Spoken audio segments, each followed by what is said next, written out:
अस्सलाम वालेकुम फ्रेंड्स, कैसे हैं आप सब लोग? होपफुली ठीक-ठाक होंगे और मैं भी अल्हम्दुलिल्लाह ठीक-ठाक। और ग्रीस से आप सबको मेरी तरफ से बहुत-बहुत सलाम।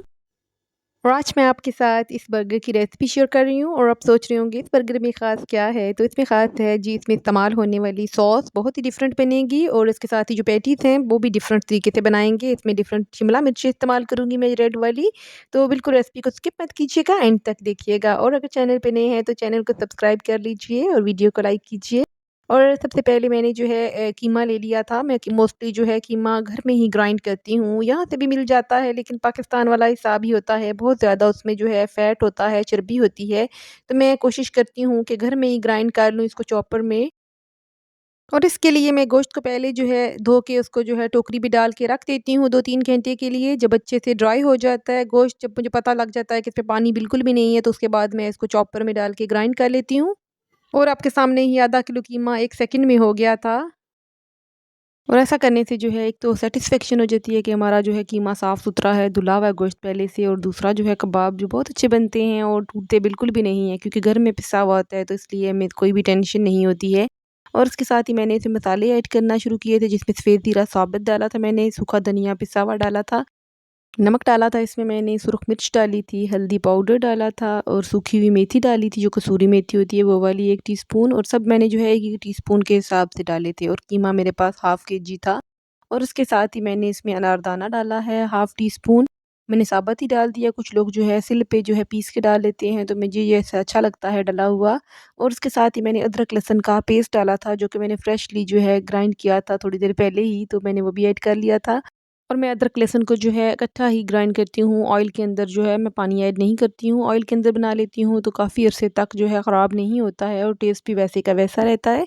और लास्ट में मैंने इसमें जो है सूखा धनिया जो साबुत होता है, उसको मैंने जो है सिल पे मोटा-मोटा सा उसको कूट लिया था। बहुत बारीक नहीं करना है, जस्ट इतना करना है कि 2 पीसेज़ में ये डिवाइड हो जाए, तो बहुत अच्छा-सा टेस्ट आता है इन कबाबों में। और जो वैसे बर्गर में लगा के खाते हैं तो बहुत अच्छा-सा टेस्ट ऐसी चपली कबाब की तरह आता है। और उसके साथ ही मैंने इसको ऐड करने के साथ ही इसको अच्छे से मसल लिया था कीमे को। कीमा पहले से बहुत अच्छा-सा फाइन चॉप है, तो बस इतना ज़्यादा मेहनत आपको नहीं करनी है, जस्ट आपने ऐड करना है इसमें। और लास्ट में मैंने इसमें जो है हरी जो सब्जियाँ हैं सारी ऐड की थी। हरी सब्जियों में मेरे पास जो है पुदीना था और उसके साथ धनिया था और हरी मिर्च थी और रेड चिलीज़ भी डाली थी मैंने इसमें, जो हरी मिर्चें रेड हो जाती हैं, मैंने इसमें वो एक रेड चिलीज़ भी डाली थी, क्योंकि शुरू में मैंने जो है इतनी ज़्यादा स्पाइस ऐड नहीं की है, तो इसीलिए मैंने चिलीज़ थोड़ी-सी ज़्यादा डाल ली थी। और लास्ट में मैंने इसमें जो है मकई का आटा ऐड किया था। आटा इतना ही ऐड करना है आपने अपने अंदाज़े से, जब आपके कीमे का जो है मॉइस्चर ख़त्म हो जाए, थोड़ा कम हो जाए, आपको फ़ील हो जाएगा कि कितना आपने ऐड करना है। मैंने आधा किलो में जो है 2 टेबल स्पून तकरीबन ऐड किया था। और सबसे एंड पे मैं जो है टमाटर ले रही थी, आपके सामने है, प्याज़ लिए हैं मैंने, शिमला मिर्चें ली हैं रेड वाली, उनको अच्छे से चॉप कर लिया है। और स्टार्ट में इसलिए ऐड नहीं किया था क्योंकि इसमें पानी होता है बहुत ज़्यादा, तो मैंने इनका पानी अच्छे से जो है निचोड़ लिया था स्ट्रेनर में। और इसी पॉइंट पे आपने बहुत ज़्यादा ख़्याल रखना है कि इस पे पानी बिल्कुल भी नहीं होना चाहिए। आपने अच्छे से पानी इनका ड्राई कर लेना है तीनों चीज़ों का, और एंड पे ऐड करके आपको फ़ील हो जाएगा, फिर आपका कीमा जो है बिल्कुल ड्राई ड्राई होगा, तो आपको तब कबाब बहुत अच्छे बनेंगे। और सबसे मेन जो पार्ट है इस कबाबों में, शिमला मिर्चों का, रेड वाली का बहुत अच्छा टेस्ट आता है, बहुत मज़े के बनते हैं। और ऊपर शिमला मिर्चें आपको नज़र भी आ रही हैं काफ़ी ज़्यादा ऊपर जो कबाबों के अंदर। और शिमला मिर्चें ही इनको दूसरे कबाबों से डिफ़रेंट करती हैं, चप्पल कबाब से अलहदा बनते हैं, बहुत डिफ़रेंट है टेस्ट में, बहुत मज़े के बनते हैं। और आपके सामने बिल्कुल कम ऑयल में मैं बना रही हूँ, उनको फ्राई कर रही हूँ। और कितना ऑयल, मैंने 2 या 3 टेबल स्पून हार्डली मैंने ऑयल लिया है और उन्हीं में मैं उनको फ्राई कर रही हूँ। और जब आपका कीमा बहुत ज़्यादा फाइन चॉप्ड होगा, तो तभी आपके कबाब जो है बहुत अच्छे से गलेंगे और कम ऑयल में गलेंगे। जब आपका कीमा मोटा-मोटा सा होगा, तो वो बहुत ज़्यादा अजीब-सा बन जाएगा, गलेगा नहीं। तो मैंने इसीलिए इसको चॉपर में अच्छे से चॉप कर लिया था, तो इनको गलने में बिल्कुल भी देर नहीं लगी थी। और इसके साथ ही मैंने फ्राई करके सारे कबाब जो हैं निकाल लिए थे प्लेट में। और आप इसी स्टेज पे इनको फ्रीज़ भी कर सकते हैं। बस आपने करना ये है कि इन सबको जो है बटर पेपर में अच्छे से रैप कर लेना है, उनको फ्रीज़ कर देना है, और जब चाहें आप निकाल के पैटी के तौर पे सर्व कर सकते हैं, बर्गर में लगा सकते हैं। और बहुत अच्छी इनकी शक्ल भी, कितनी खूब शक्ल कबाब बने आपके सामने हैं। इवन कि ये ऐसे कबाब हैं, इनमें जो है टमाटर बहुत कम यूज़ होते हैं। आप इनमें टमाटरों की जगह जो है शिमला मिर्ची ऐड कर सकते हैं, ग्रीन चिलीज़ जो रेड हो जाती हैं वो भी ऐड कर सकते हैं। और टमाटर अगर महंगे हैं तो ग्रीन चिलीज़ जो रेड हुई होती है वो भी ऐड करके टमाटर की जगह धोखा दे सकते हैं। और उसके साथ ही मैंने जो है बर्गर्स को जो है बन्स को सेकना शुरू कर लिया था तवे के ऊपर ही। और आते हैं अपनी सॉस की तरफ, जो ग्रीक सॉस है यहाँ पे बहुत ज़्यादा बनाई जाती है, बहुत ज़्यादा खाई जाती है शवरमाज़ में, यहाँ के बर्गर्स में।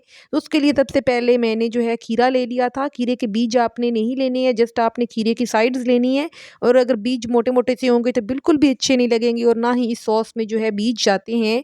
और उसके साथ ही मैंने थोड़ा-सा नमक ऐड करके खीरे के ऊपर उसका पानी अच्छे से निचोड़ लिया था और दूसरी तरफ मैंने जो है दही ले लिया था। दही आपने कोशिश करनी है थोड़ा-सा थिक लेना है, बहुत पतला-सा दही नहीं होना चाहिए। और उसके साथ ही मैंने उसमें मायोनीज़ ऐड की थी, इसमें सोया जाएगा, जो सोया हर्ब होती है हमारा पाकिस्तान में, थोड़ा-सा वो जाएगा और उसके साथ ही इसमें नमक जाएगा थोड़ा-सा, काली मिर्च जाएगी और खीरा मैंने ऐड कर लिया था इसमें।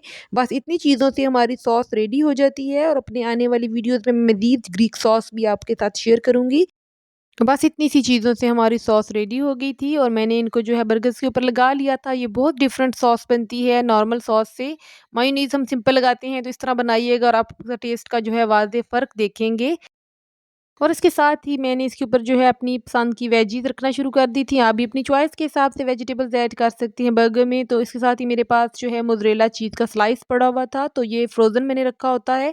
तो मैंने इसको जो है नॉन स्टिक तवे के ऊपर 1-2 मिनट के लिए रख दिया था। जब ये मेल्ट हो गया तो मैंने इसको उठा के जो है पैटी के ऊपर रख दिया था।